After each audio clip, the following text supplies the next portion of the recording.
आप सभी का YouTube चैनल पर स्वागत है। आज अपन पढ़ेंगे हमारा राजस्थान कक्षा 8 अध्याय 3 है आधुनिक राजस्थान का निर्माण। राजस्थान किस प्रकार से राजस्थान का एकीकरण होता है, पूर्ण राजस्थान किस प्रकार से बनता है, 7 चरण होते हैं, किसको राज प्रमुख बनाया जाता है, किसको प्रधानमंत्री बनाया जाता है, किसको महाराज प्रमुख बनाया जाता है, कौन सी तिथि को एकीकरण होता है, कौन उद्घाटन करता है, उन सब के बारे में पढ़ेंगे। आज राजस्थान की जो भौगोलिक एवं राजनीतिक स्थिति हम देख रहे हैं वह कई अथक प्रयासों से देशी रियासतों व रजवाड़ों के विलय के उपरांत अस्तित्व में आई। राजस्थान एकीकरण की सुगबुगाहट 1939 में वायसराय लॉर्ड लिनलिथगो के एक आदेश के उपरांत प्रारंभ हो गई थी। अखिल भारतीय देशी राज्य लोक परिषद ने एक प्रस्ताव पारित कर यह निर्णय किया कि जिन रियासतों व ठिकानों की आय 50 लाख रुपये से कम व जनसंख्या 20 लाख से कम हो उन्हें पड़ोस के बड़े राज्य में मिला दिया जाए। यद्यपि ये कार्य इतना सरल नहीं था, किंतु प्रजामंडल आंदोलन द्वारा जन जागृति व एकीकरण की प्रक्रिया को आगे बढ़ाया। 22 मई 1946 के ज्ञापन द्वारा ब्रिटिश सरकार ने देशी रियासतों को एकीकरण की प्रक्रिया शीघ्र पूर्ण करने हेतु कहा। एकीकरण की यह प्रक्रिया जारी थी। उसी दौरान 15 अगस्त 1947 को हमारा देश स्वतंत्र हो गया। स्वतंत्रता के पश्चात सरकार ने एकीकरण प्रक्रिया को प्राथमिकता देते हुए और तेज कर दिया। भारत सरकार के रियासती विभाग के निर्णय अनुसार स्वतंत्र भारत के में वही रियासतें अपना पृथक अस्तित्व रख सकती थी जिनकी न्यूनतम आय 1 करोड़ रुपये वार्षिक हो, जनसंख्या 10 लाख या उससे अधिक हो। इस मापदंड के अनुसार राजस्थान में केवल 4 रियासतें थीं: जयपुर, जोधपुर, बीकानेर व उदयपुर। रियासतों की स्वतंत्र अस्तित्व रख सकती थी, किंतु इन रियासतों की जनता एकीकृत राजस्थान में विलय के पक्ष में थी। प्रजा का नेतृत्व प्रजामंडल व अन्य संघों द्वारा किया जा रहा था। देशी रियासतों के कई शासकों ने भी विलय के प्रस्ताव का समर्थन किया।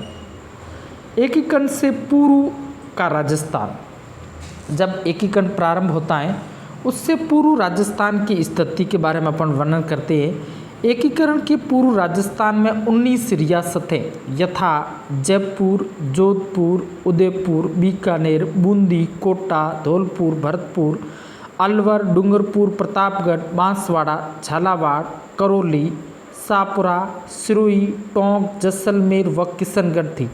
3 ठिकाने थे: कुशलगढ़, लावा और नीमराणा। एक केंद्र शासित प्रदेश था अजमेर मेरवाड़ा। एकीकरण का प्रथम प्रयास कोटा रियासत के शासक महाराणा भीम सिंह ने किया। कोटा के बाद महाराणा मेवाड़ ने 25 व 26 जून 1946 को इसी प्रक्रिया को आगे बढ़ाते हुए उदयपुर में राजस्थान, गुजरात, मालवा के कपित शासकों का एक सम्मेलन किया। इसी तरह के अन्य सम्मेलन जयपुर, बूंदी, कोटा व झालावाड़ के शासकों ने भी बुलाए, किंतु ये प्रयास उनके निजी हितों के पोषण के लिए ही थे, इसलिए प्रक्रिया पूर्ण नहीं हो सकी। शासकों के समांतर ही जनता से सीधे जुड़ी संस्थाएं एवं संगठन भी एकीकरण की प्रक्रिया में सक्रिय रहे। राज्य प्रजा परिषद, प्रजामंडल के प्रयास संपूर्ण राजस्थान को एक इकाई के रूप में गठित कर भारतीय संघ में शामिल करने के लक्ष्य को लेकर जारी थे। आगे अपन देखते हैं अब राजस्थान का एकीकरण। रियासतें 19, ठिकाने 3, केंद्र शासित प्रदेश 1। एकीकरण के चरण। राजस्थान का एकीकरण एक जटिल व चुनौतीपूर्ण प्रक्रिया थी। दीर्घकाल से अस्तित्व में रही देशी रियासतों एवं ठिकानों को एक ही सामान्य प्रशासनिक व्यवस्था के तहत लाना कठिन कार्य था। इन रियासतों में जनसंख्या, सामाजिक रीति रिवाज, आर्थिक व राजनीतिक विभिन्नताएं थी। कुछ रियासतों में परंपरागत पद्धति से प्रशासन संचालन हो रहा था, तो कुछ में आधुनिक शासन के मूल्य प्रचलित हो गए थे। इन सभी क्षेत्रों में एक समान राजनीतिक प्रशासनिक व्यवस्था की स्थापना और समग्र रूप से उनका आर्थिक विकास करना, नई सेवाओं की स्थापना, नए नियम बनाना आदि कार्य चुनौतीपूर्ण थे।